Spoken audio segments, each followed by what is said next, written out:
Hello, everyone. Welcome to episode 199. Can you believe it? Of the Terminal City FC podcast, part of the Area 51 Sports Network. Josh Ray joined alongside Nathan Durk as per usual. Good morning to you, wherever you are. For those watching live on the Terminal City FC YouTube and Area 51 Sports Network Twitter page. And hello to you, whatever time or day or wherever you are listening to whatever podcast platform you are listening from. So, we got a lot to talk about this week on the show. First and foremost, the Vancouver Whitecaps are back in action this weekend after a 3-week break. It's about time because we've missed the Vancouver Whitecaps playing football. And they're getting ready for a big match coming this Saturday, one that's expecting another big crowd. Supporter Shield leading team, Philadelphia Union, are in town. Yeah, this is kind of the games that you gotta really target. Obviously, if the Whitecaps want to be a part of that Supporter Shield race, this is a must-win. I think at this stage of the season, all games need to be considered must-wins because if they get this one, I'm pretty sure they clinch playoffs. They do. There you go. And yeah, Philadelphia has been one of the best teams in the East throughout the season. They've been consistently good. They're scoring goals with the likes of Ty Baribo. And even despite losing Daniel Gazdag to Columbus, not really a problem. And they also have a first-year head coach, Bradley Carnell, a former St. Louis coach, and he and Jesper Sorensen are contenders for Coach of the Year. Yeah, I think so. Philadelphia is a team not to be taken lightly. I think they've only lost one of their last 9 matches.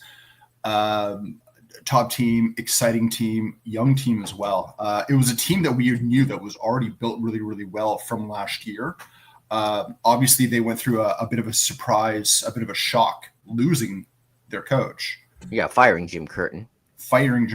Which I don't even really know if the reasons are still out there. Yeah, they've been their last win, 1-0 win over Cincinnati, despite being down to 10. It looks like smashed Chicago 4-0 in the game prior. I'm just looking from the last time they actually lost the game. I think you really have to go. Yeah, July 5th in Nashville. That's the last time they lost the game. That tells you it right there, right? That's a pretty significant story. This is a team that's basically been leading the Eastern Conference for most of the season. They've been kind of bouncing around a little bit earlier on with FC Cincinnati and Charlotte, but they now have a 5-point cushion in that conference. Yeah, and I'm just see them slipping unless it's games like this against the Whitecaps. Yeah, these two teams, by the way, have not met each other since 2019. There you go. Just looking here, April 27th, 2019 at BC Place, Whitecaps drew 1-1 against Philadelphia. And yeah, a lot has changed for both teams since then. The world has changed since then. Last time the Whitecaps beat Philadelphia, a decade ago. Oh, jeez, wow. Well, May it's 9th, high time, right? 2015, 3-0 win by the Whitecaps at BC Place. Right. It's going to be interesting, I think, is how this 3-week break and how the Whitecaps have handled that break. A lot of players that came in that still haven't had minutes with the senior squad. Think of both Jurek and Sebastian. Are they ready? We know Sebastian got some minutes with the second team. I want to see what they can do with the first team. I know Jurek was still recovering from that hamstring injury. Don't know exactly where he is with that. I also want to see about any other injuries. We know Ryan Gauld is still out. It's now been 6 months. Yeah. 6 months that he's been out. He's been training with the first team, but he's still wearing a knee brace. But given from the video the Whitecaps posted, his movement looks fine, so that's encouraging. Har, our good friend in the show, she reported that Poupé and Shonla are in the gym as of yesterday. We don't know what that means for Saturday, as it's only Wednesday. And Brian White is obviously out with a hamstring injury. And we had already reported that White would be missing this match. He's probably going to miss all 3 matches coming up this week. the next 3 matches he's missing. So, yeah, it's pretty tough to lose a guy like him this stage of the season. But yeah, the 3-week break will this rejuvenize the team into, making the most out of crunch time. They got game in hand on teams above them in the West, and unlike last year where they had an extended break thanks to Leagues Cup, they took some time off. This time they spent the last few weeks training at UBC. Yeah. I believe the 2 teams above them in the Western Conference, the Whitecaps, have 2 games in hand on them as well. Oh, right, yeah. You play those 2 games in hand, and it's a race for the top of the West, but with that, the Supporter Shield as well. Yeah, the Whitecaps are still in the thick of the Supporter Shield race, and Philadelphia has 57 points. Whitecaps have 49 points, so it seems like quite a long shot at this point, but you never know in MLS because despite Philadelphia being first in the Supporter Shield race, San Diego is right behind them with 56. I still think you've got to win games like this. If you end up having Philadelphia pull ahead by near 10 points, doesn't matter what you have for games in hand. That's just a bridge too far. Yeah, Philadelphia, very good team. Ty Baribo is tied for 4th in the MLS in goals with 16, just one ahead of Brian White. And yeah, Philadelphia has been a good team for quite some time now. They've been like what the Whitecaps wanted to be. Not really a high spending team, more of a pragmatic Moneyball type team. But over the years, they've made the playoffs, except for like last year. They're also a team that does really well in using their second team. Yeah, they develop players through their academy, and they also, they've gone on deep runs. 2022, they went to the MLS Cup final and were apparently minutes away from winning it. Yeah. Like Quinn Sullivan also came through their academy, and then there's his brother Kevin, who's like 15 years old. Also, he's going to join the Man City setup when he turns 18.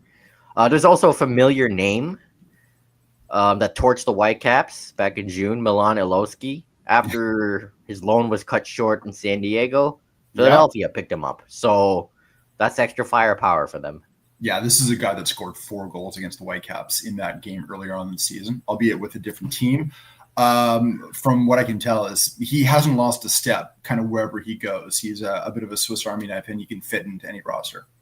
Yeah, and in goal they have Andre Blake, who's been one of the better, if not the best, one of the best goalkeepers in MLS the last few years. Jamaican international.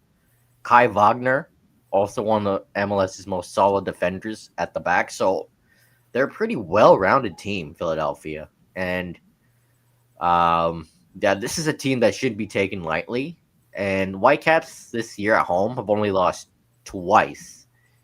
And one of them was to San Diego. The other was to Chicago early in the season when they had a depleted squad. So hopefully the crowd can get behind them. It's looking like another big crowd. And hopefully Thomas Muller and the gang put up some big 3 points, because a win on Saturday would be a statement. I would say that's one of my more, I'd say, big 2 questions. One is, have they had enough time to kind of figure out this new formation that they had in the previous match in trying to bring in Mueller as a number 10? Yep. Not something that they really had to do throughout the earlier part of the season, but have they figured it out yet? And in doing that, have they figured out a role for Sebastian Berhalter? Because he looked a little lost in that last game, because he's no longer, getting to play as like that roaming number 8 that we've seen him for the last year and a half. The other thing is where are the goals coming from? Because in all likelihood, you're going to have Rios at the top of the line with Brian White out. Is he the guy? He had a great goal last game. He is a guy that can get you some off the bench. He's now going to have to figure out how to do it for 90 minutes. this is, Rios is taking a lot of shtick this Yeah. season, only has 3 goals. And now this is the time for him to prove people wrong, that he can lead the line up front with White out. And another thing I'm looking for is score from open play, because the goals in the last 2 games for the Whitecaps, penalties or free kicks. Yeah, that's true too. So I haven't had an open play goal since White's goal in San Jose. Yeah. So yeah, they really got to figure out that, and of course defensively, hopefully Sean Law and / or Pupe are healthy enough to start by Saturday, so they can figure out the defensive frailties that we saw against St. Louis. I think we all know that Sean Lau, he's healthy. He's already been playing with the second team. It's just a matter of how much, in terms of match fitness, can he go a full 90? Is he only good for 60? We'll have to wait and see. Pupe is a bit of a different question. We'll see what happens when the injury report likely comes out on Friday, and then go from there. Yeah, so Whitecaps, just looking at the upcoming stretch in the playoff picture here in MLS. So the teams above them, San Diego and Minnesota, have clinched playoff spots. Whitecaps in third, just 5 points ahead of Leagues Cup champion Seattle Sounders. They can clinch if they beat Philadelphia. And just looking at the upcoming stretch here, it really is crunch time. There's also Can Champ on Tuesday, second leg against Forge. That's important to the club. Next week, they go to Kansas City away, a team that hasn't been good this season. Then Cascadia Derby, Portland at BC Place on the 24th. That was rescheduled due to the Champions Cup final. Seattle away, always tough. San Jose at home. And assuming the Whitecaps beat Forge, there's a Canadian Championship final after that game. Yeah. And then the rescheduled game, October 11th. I believe that's Thanksgiving weekend. In Orlando. You're right, actually. And then decision day against Dallas at BC Place on October 18th. So there's a few teams just on the playoff bubble or outside the playoff picture, like or around the play-in bubble. But there are teams also in playoff position too, like Philadelphia, Portland, and Seattle, and Orlando. No. I believe. So it's a tough ask, obviously. Let's win them all. Tough ask, especially in this league. And there's some big matches in there. You got a couple of Cascadia derbies. You've got some games against top teams. There's some lower ones in there as well, but it's by no means an easy schedule. This is not going to be an easy stretch one way or another. And yeah, it will be really awesome if the Whitecaps go on a tear and win these all, but that's rather unlikely. Just you know what? I'm going to stick with what I said at the very beginning of the season.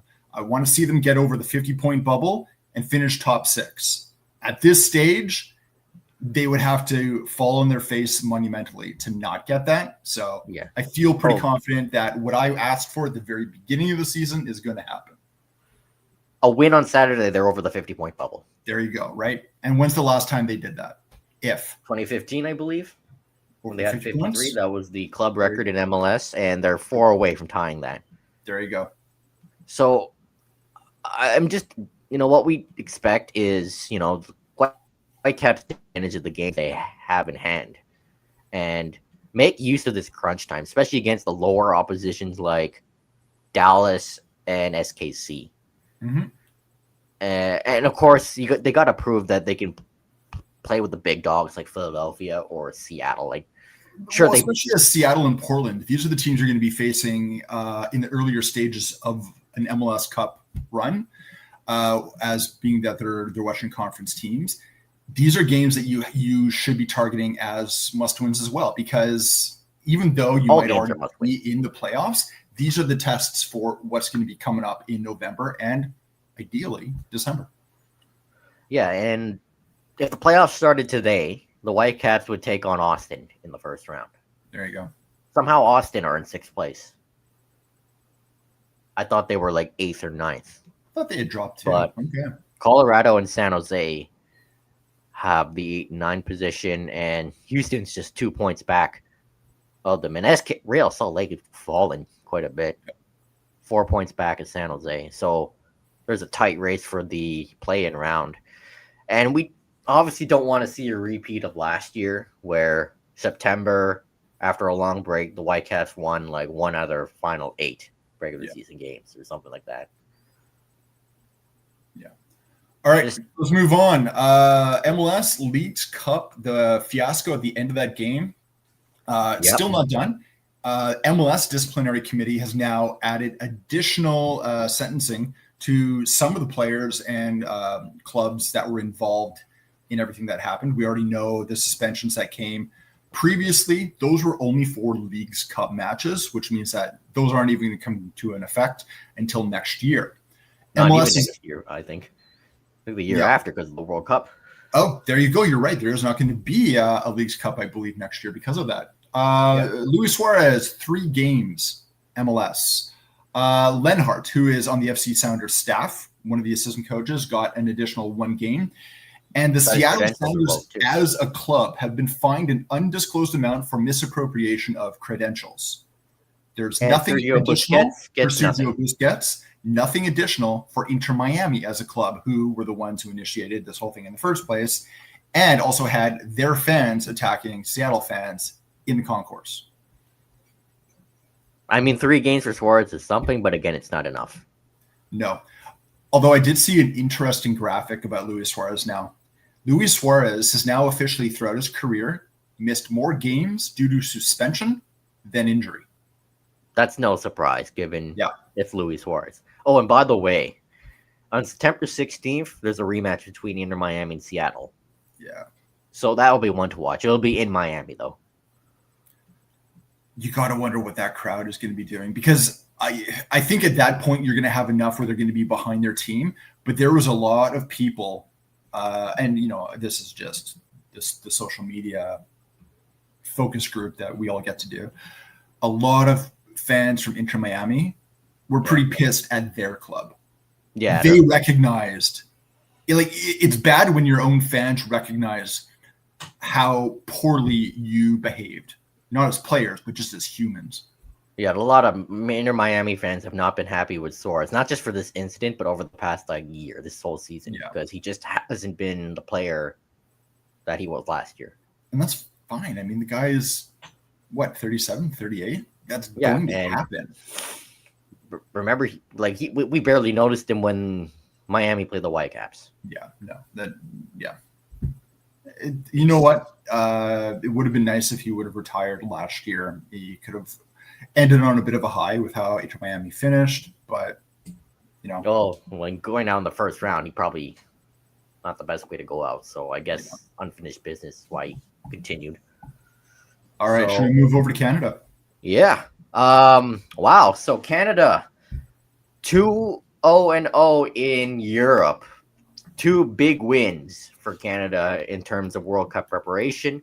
Let's start off with the 3-0 win in Bucharest against Romania. Right from the get-go, Canada was like, okay, we're here to play. Let's press, win the ball back. And then first goal, Ali Ahmed, his free kick finds the head to Jonathan David, and Jonathan David does what Jonathan David does best. Yeah. Just perfect goal all around. And then Ahmed gets involved too. I still have no idea what the Romanian goalkeeper was thinking. Really, this was poor. Yeah, he has the ball at his feet. Ahmed is literally in front of him. He sees him, and then Ahmed manages to steal the ball, and get his first goal for Canada. Yeah, kids, that's why you always press the goalkeeper. And good for Ahmed for getting his first Canadian men's national team goal. Again, what was that Romanian keeper thinking? Because that's just poor ball handling. Yeah. Does his best Onana impression. I don't think even Onana would have done something like that. Although, did you see Onana as he was playing? I can't remember what his country is, but for the African qualifiers, he had some pretty shocking moments in that too. Where he shoved a fan. Yeah. And, Romania started to get into the game a little bit. In the second half, but Max Crepeau made the saves when he was needed. Derek Cornelius and Luke de Frugerolles did well in the back line, especially Cornelius. Like in that game, he was also everywhere. Richie Larea was Richie Larea, and Nico Seeger did pretty good at right back. And he even scored a goal. Yeah, and I believe no, that wasn't. Was that his first as well? Second, he scored his first when they were here in Vancouver for a goal. That's what I thought. That's what I thought. And nice 1-2 play between him and Tani Oluwase, and he just blasted it past the Romanian goalkeeper. That was a good hit. But overall, Canada in that game just was their best performance since that 6-0 win over Honduras. Really good football, constantly pressing, defending well, and the midfield. Kone looked like himself again, though did not look too happy being subbed off. Steven Eustachio looked good, though he injured his leg and did not play in the next game. No, he actually was sent back to Porto for recovery. Max Crepeau he finished the game somehow. Yeah, I did. Max Crepeau, with one of his big saves in the match, was a point-blank shot that he decided to use his face to stop Scott Sterling. He ended up on concussion protocol as a result. So obviously we already know that they were planning on putting in Dane Sinclair for the second match. But what they did is it brought in they had to bring in a different goalkeeper for the bench. That Tom, the Brighton guy. Yeah. Forgot his name. Tom Mill? Something like that. Yeah. Yeah, and overall, that game in Bucharest, well done. Great all around. Like every player did their job. And then it was off to Swansea to play Wales. And a much tighter affair, but again, Canada in control, especially in that first half.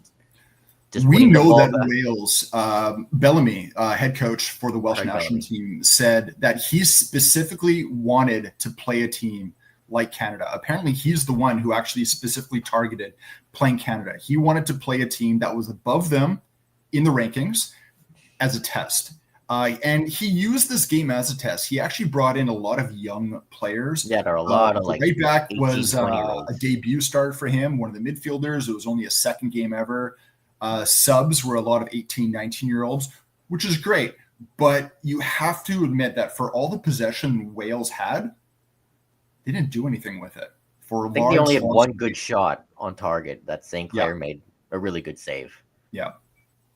A game that it always felt, especially in that first half. I mean, the first half, you could say Wales maybe edged it a little bit. But again, it was all based off control and not actual anything to do with execution. Towards the end of the first half, Derek Cornelius stepped up, 30 yards away, free kick. Such an amazing free kick that when the BBC reported it in their match report, they actually called Derek Cornelius a forward. Cornelius also just recently signed on loan with Rangers from his club in France, Marseille. So doing really, really good there. I think you have to take a look at these two games, and you have to look at a bunch of players and decide how is their stock gone up or down when it comes to a possible roster spot in the World Cup. Derek Cornelius, I think, is a guy that's already a lock, but I think some players like Nico Seeger, Ali Ahmed, Ishmael Kone have moved up. Luke Defoe too. And I think with the defense, there's also questions there, like who starts? Because Bombito is obviously really good, but Defoe has done well. I think right now, if you're looking at the center back position, Bombito and Cornelius. Defoe has done great, and he will get time, but he's on the bench. I wonder too if it's like saying that and looking at Ali Ahmed. Ali Ahmed has done great, but as soon as Alphonso Davies is back, Alphonso Davies is taking that position. And that's my question too. Do you move Alphonso Davies to the left wing and keep Larea at left back? Because Larea has done so well just about every game. I think the left back position right now, once Sam Adekugbe is back healthy, it's going to be a battle between Larea and Adekugbe, and that's fine. I'm okay with that. Yeah, and Sigurd challenges Johnston for right back, but when Johnston comes back, that's his spot. Yeah, again, but I think Seager is a guy that comes in because of his versatility as well and how well he's able to execute in the midfield. Nathan Saliba, another guy that we talked about. He did well. Yeah, Saliba and Kone. It was interesting because we saw them play together back in, I believe it was Gold Cup one game, and then the two of them also played in Montreal way back when. I thought they did a really good job at winning balls back.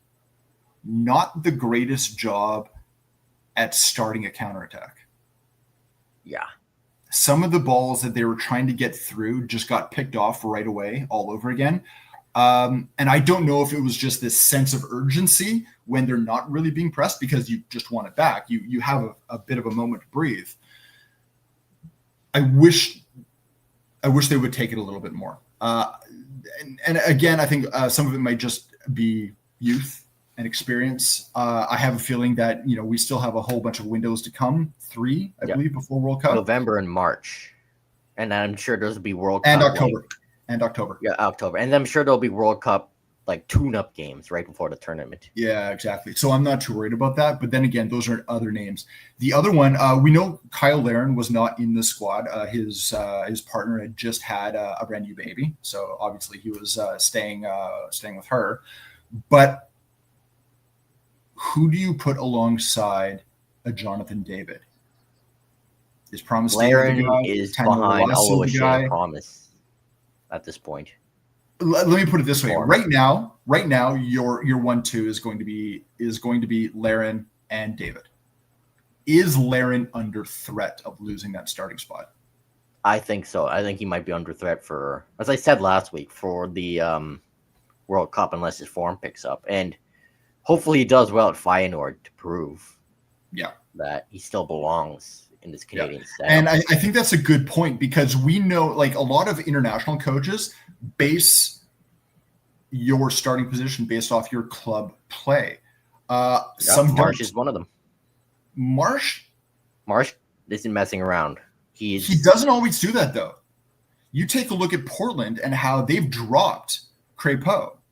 Yet Crépeau was the first guy that started in this, right? So he does both.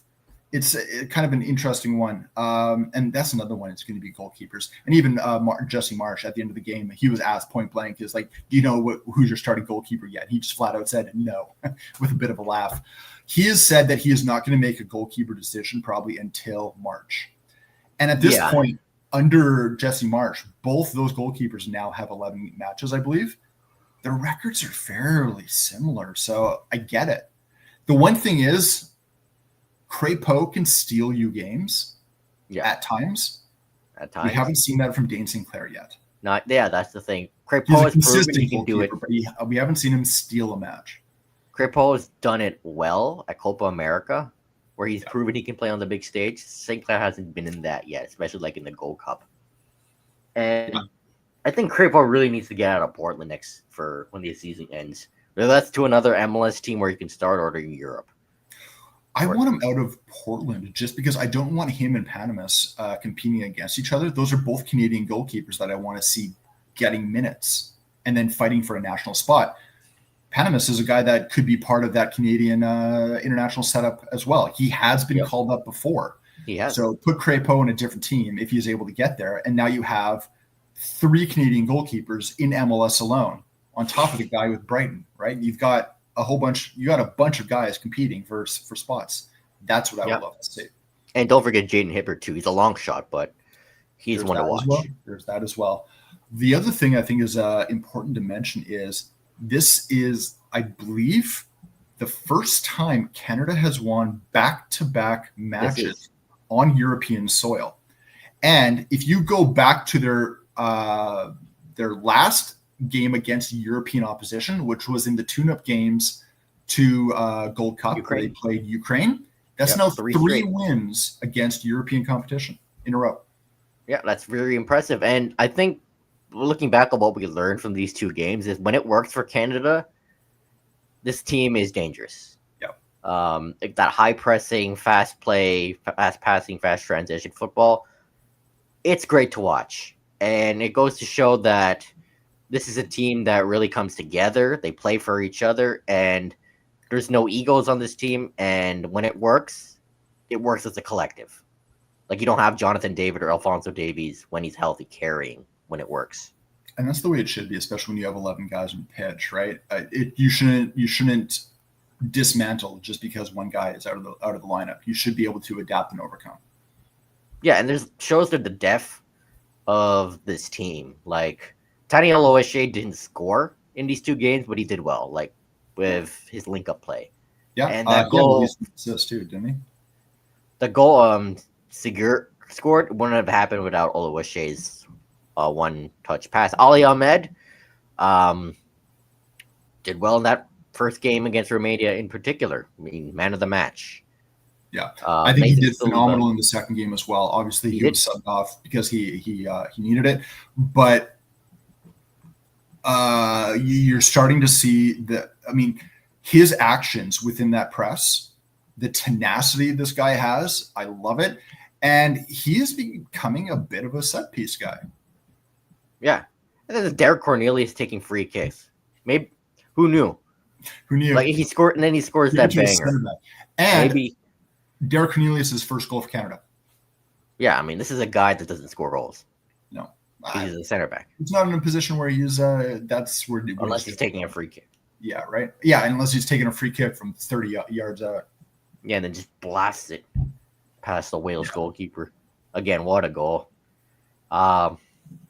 Yeah, like, Canada has a good squad. They have some good depth. We got said before, like, experienced players and young players, like, who are rising and are, they could make the roster, but obviously still a long way to go. But these two games are very encouraging with the way the team played, and hope that momentum picks up for October and November and going forward into the World Cup. Absolutely. They needed these two wins.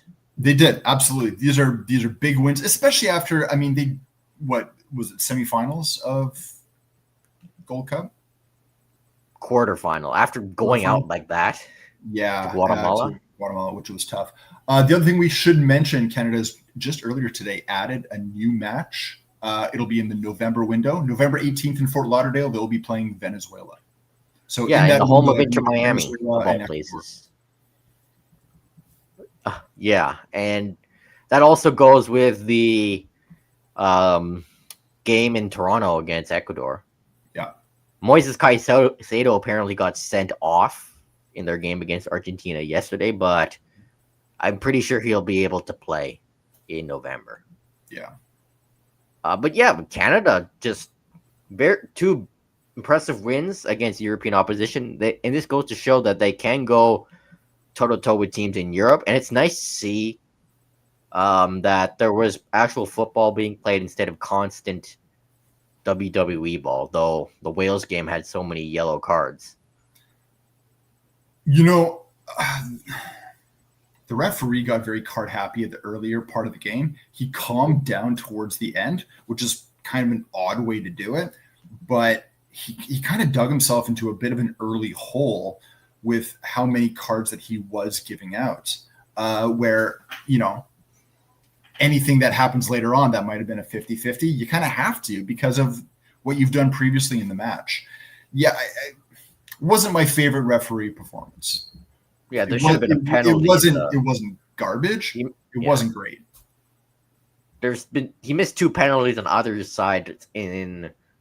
Yeah, that too. You're right. Yeah, it was just all over the place when it comes to the referee. But Canada, when Wales were starting to come alive, they managed to shut them down. I gotta wonder where this puts Canada now in rankings. Does this move them into, say, like top 25? Yeah. In October, Canada plays Australia at Stade Saputo in Montreal. Yep. And then a big one, Colombia in New Jersey at Sports Illustrated Stadium, the home of the New York Red Bulls. There you go. So, a lot to like from this window, and hopefully the momentum continues for Canada. And, those were just games you wanted to see. and games. Speaking of games that you wanted to see, let's talk about that Vancouver Rise game that happened on this weekend. A 6-0 win against Calgary Wild. Whitecaps match their record for biggest blowouts in league history. Yeah, 6-0 win. The Rise defeated Halifax Tides in Halifax in July. And then they beat Calgary 6-0 at Swangard. Nice to do it at home. Nicer to do it at home. Nice to do at home. Debut game for Latifa Abdu. Got herself a brace before being subbed off. We got to see what is she able to bring to this squad. Phenomenal work. It's going to be interesting to see how she's utilized because she was playing out of the front three. She was playing on the right. Yeah. But I think she's been given a little bit of a license to just find pockets of space. Yeah, she was given a lot. She was roaming around quite a bit. And that first goal, a nice pressing by Jessica DeFilippo to find Abdu for her first goal, just for the tap it. And then DeFilippo from like 30, 35 yards out catches Stephanie Bukovic napping and just scores an absolute banger. And that was so nice to see in person. One of those you'll never see for a while. And you can also talk about later on in the game, Mariah Lee, who lobbed Bukovic again, this time from just outside the 18-yard box, from about maybe 20 yards out. But the same thing, you catch the goalkeeper off their line. Just a horrible feeling for Bukovic. You can see by the fifth goal, she was just throwing her hands up in the air. Some of them, there was just not a whole lot she can do. Other goals, Quinn with the penalty. Lisa Pechersky with a banger of her own. Yeah. And Pechersky, again, that's goals in back-to-back games. In this stretch, this 8-game undefeated stretch, I'm trying to remember now. Is that 6 or 7 goal creations? That's 8 undefeated, 4 straight wins. Yeah. For the Vancouver Rise. This is a team that is, I'm just going to pull it up here right now, peaking right at the right time. They are 6 points behind AFC Toronto in the NSL standings. And they have a game in hand. Yep. So their next match, I believe, is on Saturday in Toronto. In Toronto, right? Yeah, 11 o'clock our time. There you go. So if you win this game, you still have a game in hand, and you're only within 3 points. Yeah, and just overall, like, the Rise did well pressing throughout the match, and were very threatening on the transitions, though there were some defensive lapses. But Morgan McCaslin made the saves when she needed to make the saves. And I guess Kennedy Faulkner in particular had some missteps on the ball, but I do wonder about that center back position. We know Shannon Wooler is out for the season, like you said, which means that Cowart, Faulkner are going to be taking up primarily those roles right now. But when Faulkner got subbed off, it was Nikki Stanton that was brought in, a midfielder, to cover that position. So you do wonder about depth at the center back role. Being the coach, sporting director, looking after at the end of the season, that's the position I'm looking at right away. Yeah, at the end of the season, because they can't really. Well, the window is closed. They can't. Yeah. Oh yeah. Oh, we talked about it in the press box that Yuka Okamoto pretty much came into the team seamlessly. She did really well, quietly well, in the game against Calgary. I think she's done very well. I think we've now solidified who the starting fullbacks are, Okamoto and Spencer. Wright is obviously one that can come off the bench and take that position on the right. Spencer can play both sides. But, I think Okamoto has come in and she's done very well in a very short period of time. Yeah, nice to see Samantha Chang get the armband with the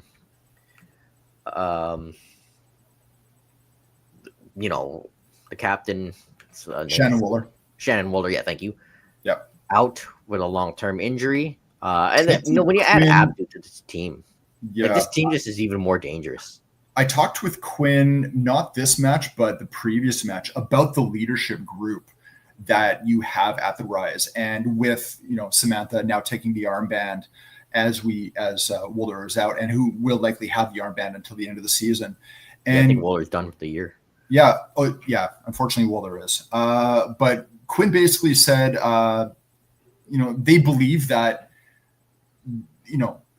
Samantha is deserving of it, but there's a leadership kind of core within this group that's really helped bond them together. And that's one of those things that's really helped contribute to this run that they're on right now. I think we've also seen Chang really kind of just jump up and take that leadership, not just, as someone who's talking with players, but by example as well. A couple of braces for her within this 8-game undefeated streak. Yeah, and we talked to Anya Heiner-Muller and Jessica DeFilippo after the game, and they both pretty much said that it's a team where everybody contributes. They like that multiple players are scoring, and what's big is that everyone, plays a big part, and that's what makes them dangerous. I took a look after the one game. I haven't looked since, but if you take a look at the top 10 goal scorers in the league, I think something like 6 are on the Rise. Yeah, that makes sense. It's pretty significant. Now that you're including Abdu, you have to remember that, the majority of Abdu's goals came from Montreal, but she doesn't play there anymore. Yeah, and again, if you put Abdu on a team that has Ward, DeFilippo, Chang, and Lee, like, this Rise team is even more dangerous, and this also goes to show that when it works for the Rise, it really works. This is what you see. Some interesting comments. Hard from Daily Hive, like we said, friend of the show. She was at training yesterday and talked with Latif Abdu and asked some interesting questions about her time with Montreal and coming to Vancouver. Asked if when leaving Montreal, if she looked at Vancouver specifically, to which Abdu said no comment. Yeah. Asked Abdu why did she want out of Montreal, to which she said no comment. And the fact that they have another game at Montreal that Abdu will not play in because of that agreement in her contract. Was it Abdu's decision or a league decision? No comment. Obviously, no comment speaks volumes. Yeah. Don't know what goes on, but just from the reports, it is still a very odd situation. And the fact that this is the first interleague transfer, transfer is used very loosely because the contract was canceled. I want to see what sort of precedent this sets for maybe future ones coming up, because I don't necessarily know if I like the first look at this. The optics look like, oh, that's a very respectful thing to do. You're not going to be playing against your old club, and it's a nice thing. But it doesn't make any sense. Yeah, it's odd. It doesn't make any sense. Why would you let another team dictate your roster? The more and more I think about it, the more and more I don't like it. Yeah, and something that has to be addressed for the NSL's second season. Yeah. Oh, and speaking of NSL, like in general, we've heard reports yesterday that the league is looking to expand. Yes. For its 7th team for the 2027 season. So not next year, the year after. That's right. They've actually engaged a group called the Whitecap Sports Investment Bank. It's a group out of Florida. They were the group that actually worked in getting AFC Toronto into the league. So they go out, look at prospective owners, geographical areas within whatever league. So they have experience working in NSL already. They've also worked. They have a group within that investment group specifically for women's sport. NWSL, WNBA, NSL. So the fact that they're looking at expansion, they're looking at, like you said, at least a one team for 2027. My hope is that they're looking for 2 teams so that we don't have teams that end up with bye weeks every 5 or 6 weeks, which would be kind of annoying. But it's nice to see that process starting. It'll be interesting to see when we start hearing about names and cities, where exactly they are.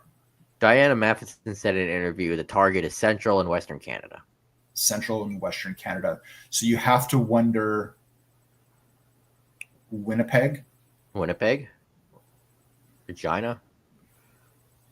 would be very interesting. We also remember there was the failed whole CPL thing in Saskatoon. Yeah. I hesitate to throw out Edmonton because I hate to say it, but that's where soccer goes to die. I grew up there. I need two hands to count the number of failed professional soccer teams in my lifetime in there. Winnipeg seems the more likely one. To me, it does too. I don't know. Or Victoria. Yeah. I could see a team on the island easily. They could share Starlight Stadium in Pacific. They could, or they go to the Victoria, the University of Victoria. Which I hate to say it. Or with Pacific being rumored to possibly be changing stadiums and moving more into Victoria and being there's that park in Victoria. There is, but it would leave possibly Starlight in need of a tenant. It's possible. So there is that. Or if that NSL team is Victoria, they can pick that park/stadium where the Lions had that exhibition. No, not exhibition, where they played that game last year. Oh, right. Winnipeg also seems likely. Don't know if the Bombers and Valor would want to share Princess Auto Stadium. I hope they don't play in that stadium. Yeah, Valor looks like swallowed in that stadium. It looks like a morgue. Right? Yeah, you need to play in a smaller stadium it gives you a better atmosphere. Yeah. But right now I will say Winnipeg or Victoria, Langford area. Regina would be interesting, though. I don't know if the Riders would want to share Mosaic or whatever it's called. Again, they need a different stadium. Yeah. They need a stadium that's maximum 8,000. Yeah, Mosaic would be too big for Regina. Yeah. Although it would be fantastic. Another professional sports team in Saskatchewan would be fantastic. Yeah. They only have the Riders. One other thing to mention for the Rise, one player coming back home, Jamie Perreault, who a Pitt Meadows born player. She is a product of the Whitecaps Girls Elite Academy, now the Rise Academy. Spent a couple of seasons with that team in League One, where they won back-to-back championships. Had been playing, I believe it's in Norway with, I'm going to butcher this, FC Nordzealand. Correct me if I'm wrong. Canadian international with the U17s and U20s. Now rejoins the Rise as a forward. So it would be nice to have her back and welcome her back. All right.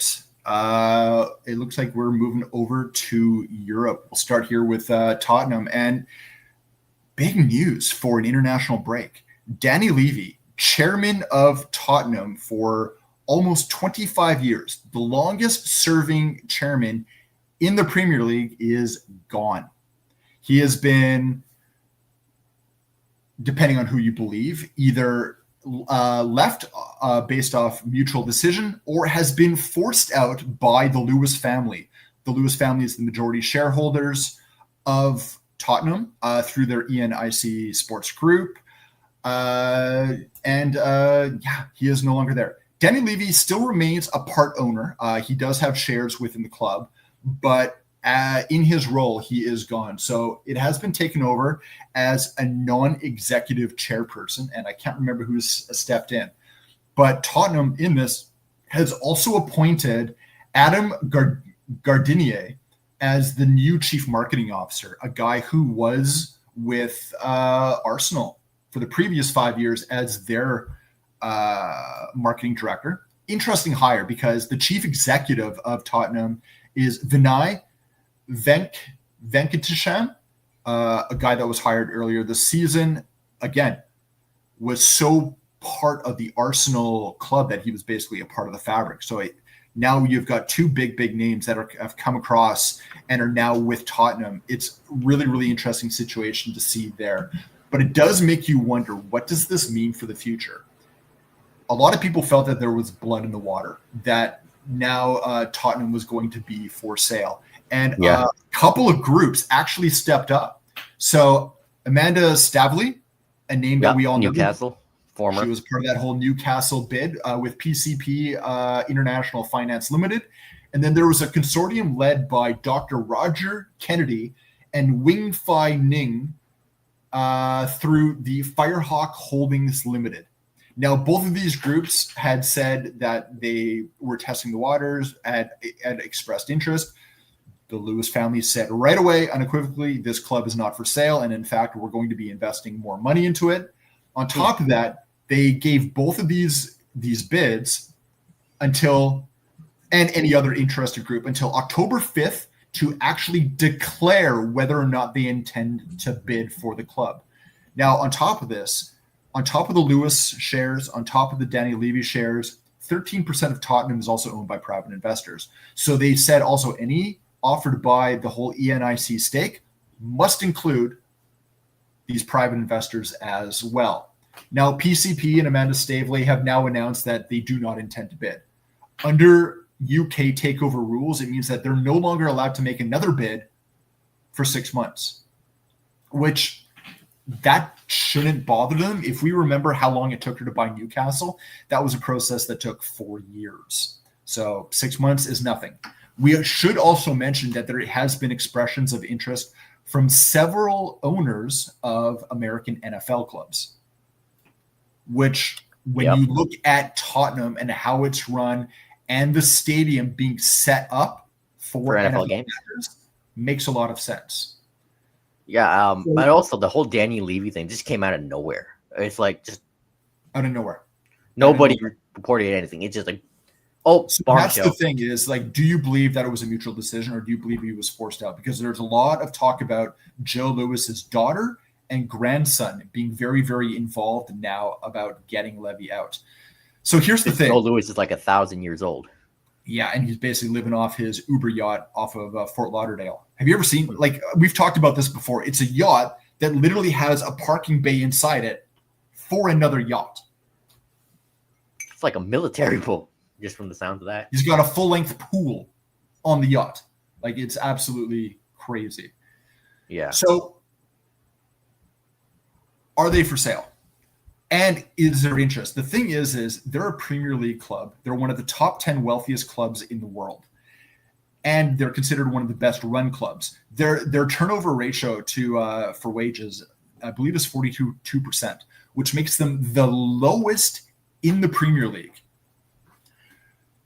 Put it this way, when Chelsea went up for sale in 2022, there was over 100 expressions of interest. There was a ton. From America, to Korea, to Saudi, Qatar. Yeah.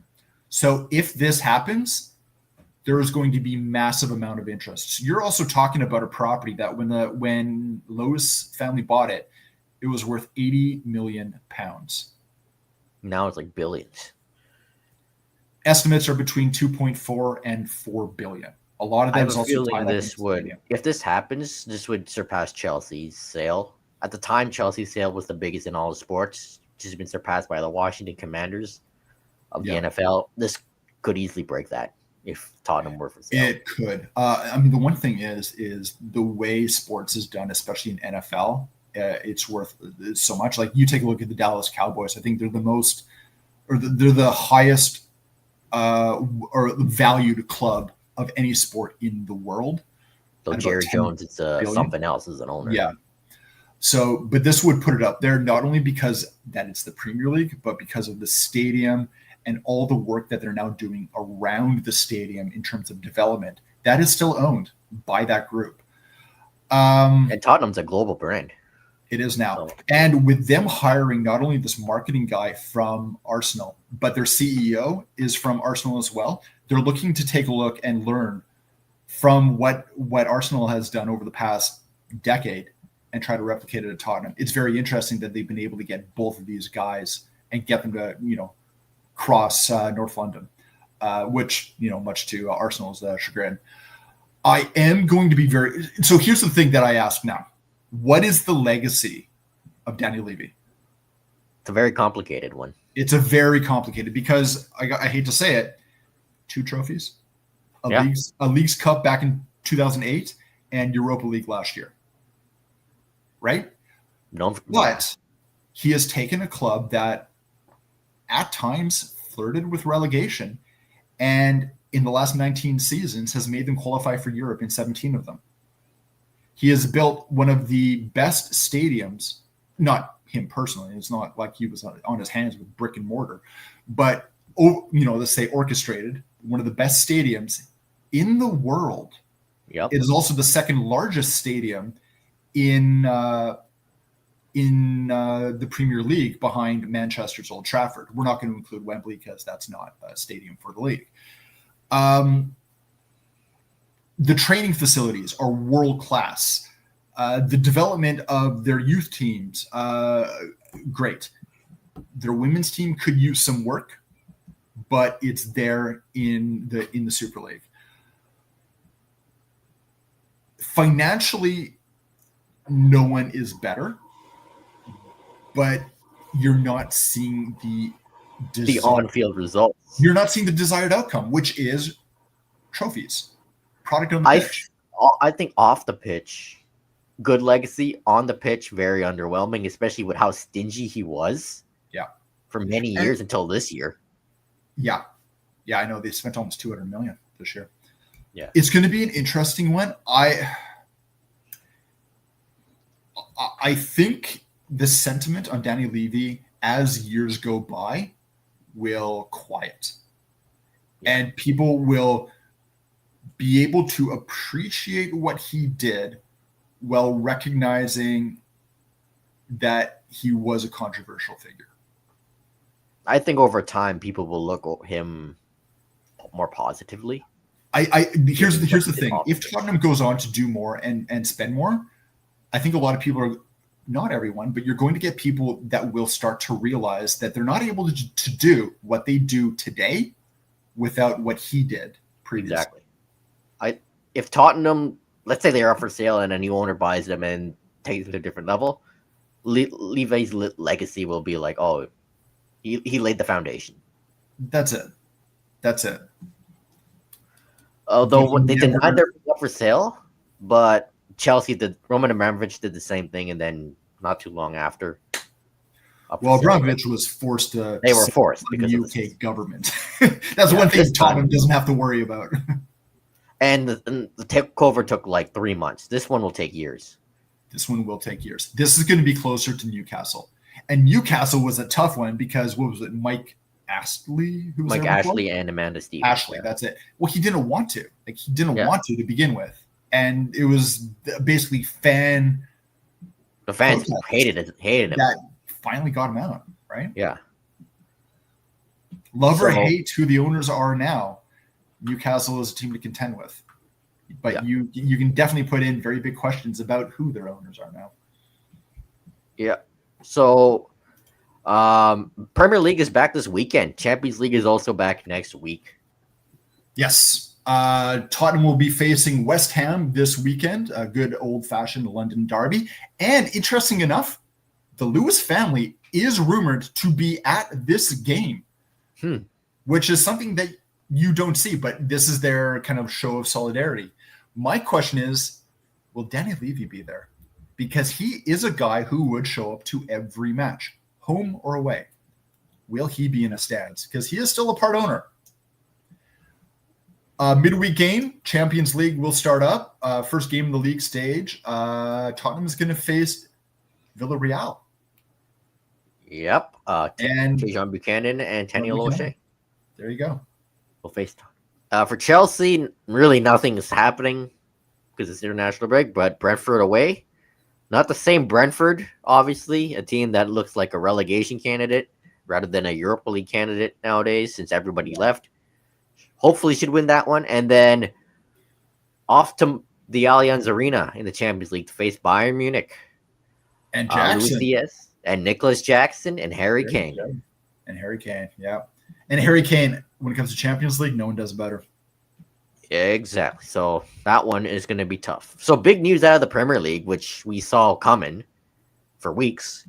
Nuno Espirito Santo has been sacked by Nottingham Forest, and coming in is Ange Postecoglou. So here's the thing: is there's no way Nuno should have lost that job. No way, because the owner. Last year, he got Nottingham Forest to their best finish, 7th place, from the 94-95 season. Yeah. It's not the Nottingham Forest of like the late 70s, early 80s when they were winning Europe, but he got them to a point where they were back in Europe. This year, they're 1-1-1 in their first 3 matches. I mean, fine, that's average. I don't think that's anything to sniff at right now. That's fine. But they didn't really, their offseason was kind of underwhelming. And Santos expressed his displeasure. We also know that there's been some pretty visible disagreements with the owner. When the owner's storming the pitch. And that's what happened. This is because of the owner, who, I hate to say it, has now become probably one of the most disliked owners in the Premier League. And that's tough to do when you got guys like Radcliffe at Manchester United. Yeah, like the owner's just having beef with Nuno, and I guess Nuno just had it. And plus, they didn't really do anything in the transfer window to strengthen the squad. Yeah.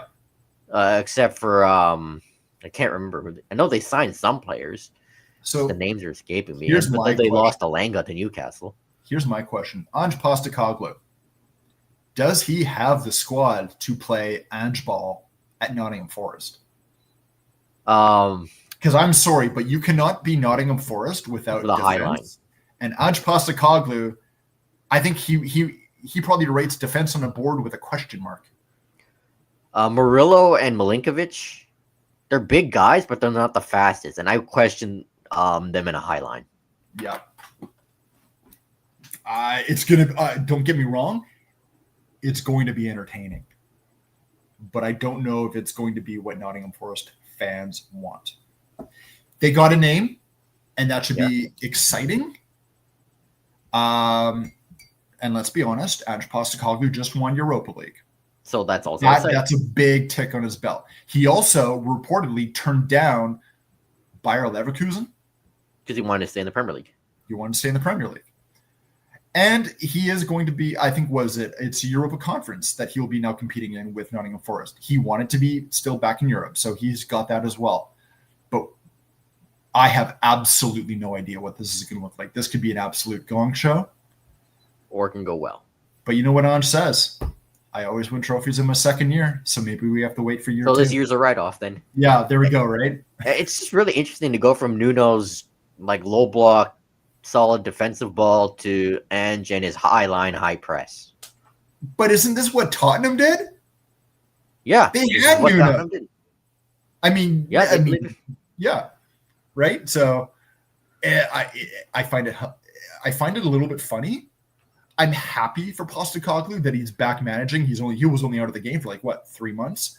Yeah. But wow, what a wrench this throws into it. Yeah, and the Nottingham Forest owner, whatever his name is, really needs to shut up. Yeah. And just let Ange do his thing first. Yeah. And maybe it's actually be interesting if Ange is allowed to be Ange, right? In the transfer windows. Maybe actually make some signings. Like back the manager. Yeah. You didn't back Nuno. That's very, very true. So we'll see where this goes for Nottingham Forest. So that'll conclude this week's episode. I hope you enjoyed it. Tell us what we're doing right. Tell us what we're doing wrong. I'm on Twitter, Joshua00. And it's an Enduric podcast at Terminal City FC. We're also on Blue Sky. Check out Terminal City FC YouTube and Instagram as well. Sorry for the lack of videos. It's been busy lately. Check out all our writing for Area 51 Sports Network. I'll read a in-depth, not really, it's kind of a preview for the weekend Whitecaps game against Philadelphia, but also looking at upcoming stretch as well. Follow the website for Whitecaps Rise Canada coverage. Canucks NHL coverage is ramping up. New writer Jordan Frew covering the PWHL Vancouver team. That should be exciting. Check out her work.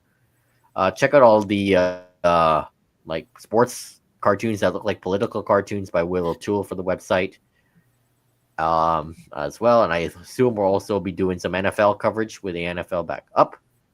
Yep. Still kind of annoyed by the Seahawks with the way they lost on Sunday. Hopefully week 2 is better against Aaron Rodgers and the Pittsburgh Steelers, though that's going to be tough. So, yeah, we'll be back next week talking all things football, and that'll conclude this week's episode. Peace out. Take care.